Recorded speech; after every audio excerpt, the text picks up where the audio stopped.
Assalamualaikum warahmatullahi wabarakatuh. Salam sejahtera bagi kita semua. Perkenalkan, nama saya Firly Devala. Saya dari Teknik Informatika. Pada hari ini akan menanyakan hasil presentasi yang telah saya buat dengan tema pengantar perakit komputer menggunakan PC atau komputer desktop sampai menampilkan BIOS. Di sini kita lanjut aja ya teman-teman ke penjelasannya. Nah, di sini perakitan komputer membangun dari komponen. Yang pertama, perakitan komputer adalah proses membangun komputer dari komponen-komponen individual. Ini melibatkan penghubungkan berbagai bagian perangkat keras seperti motherboard, CPU, RAM, dan perangkat penyimpanan. Yang kedua, proses perakitan memerlukan penanganan komponen yang hati-hati untuk menghindari kerusakan. Hal ini juga memerlukan pengetahuan tentang berbagai koneksi antar muka yang digunakan dalam sistem komputer modern. Yang ketiga, membangun komputer dari komponen memungkinkan penyesuaian dan peningkatan.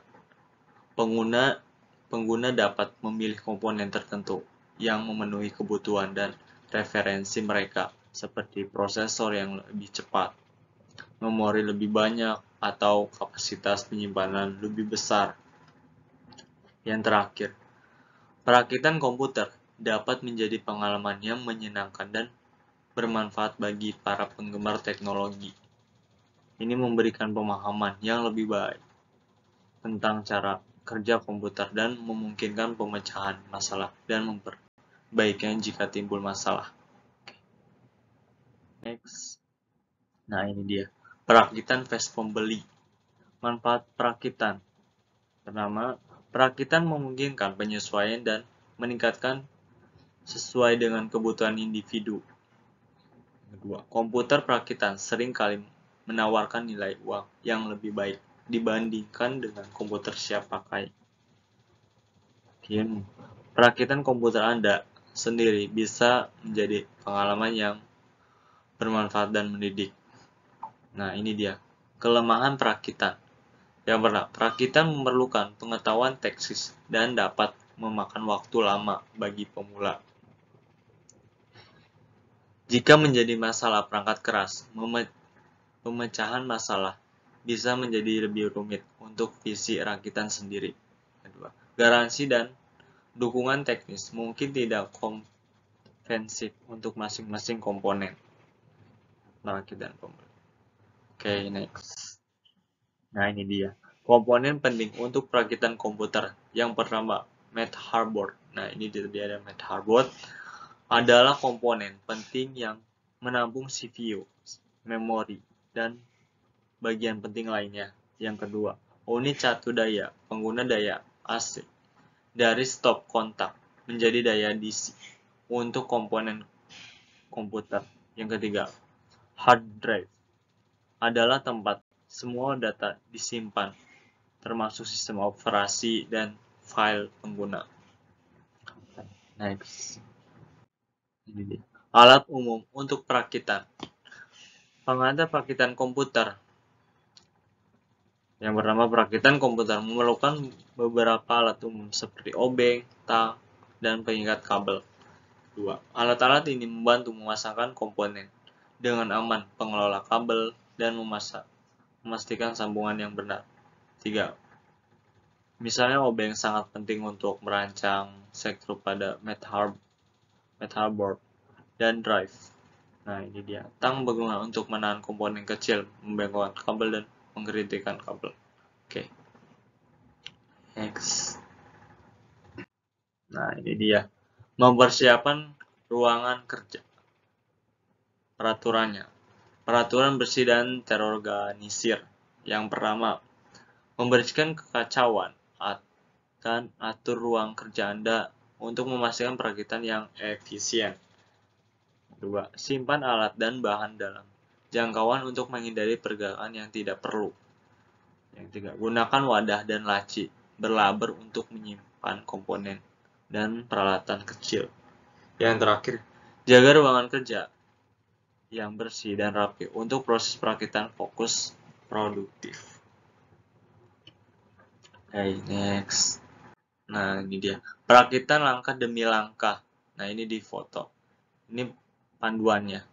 Proses perakitan terperinci dengan visual. Dengan visual. Nah, yang gambar kedua ini setiap langkah. Informasi spesifik dan contoh untuk setiap langkah. Oke. Next. Nah, ini dia. Memahami BIOS.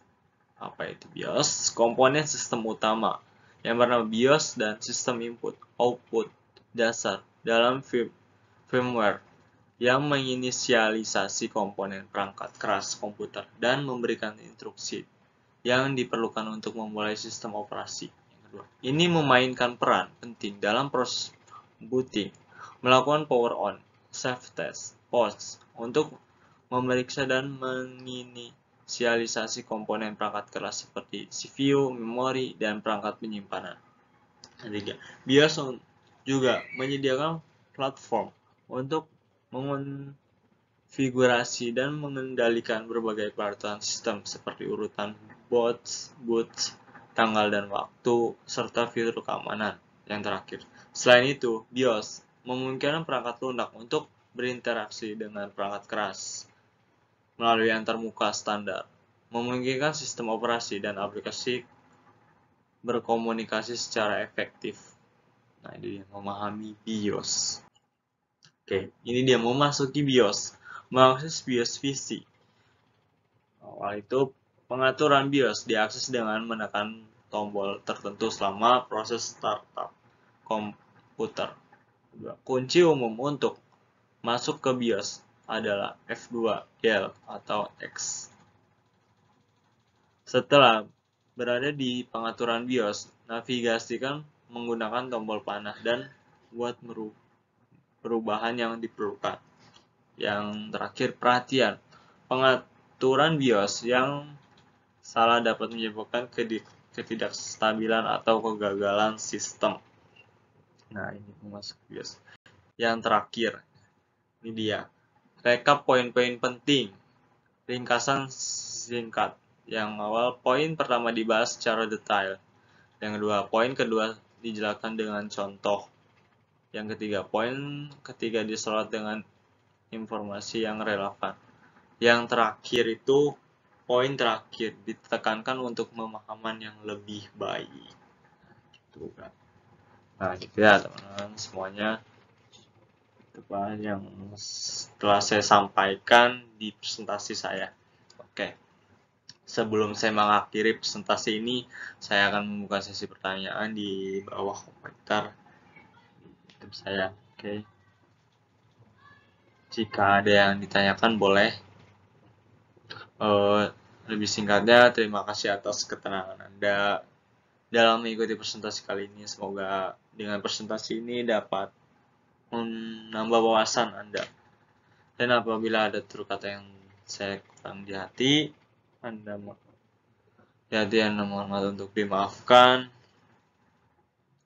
Sampai jumpa. Wassalamualaikum warahmatullahi wabarakatuh. Saya Firly Dufala, undur diri. Dadah.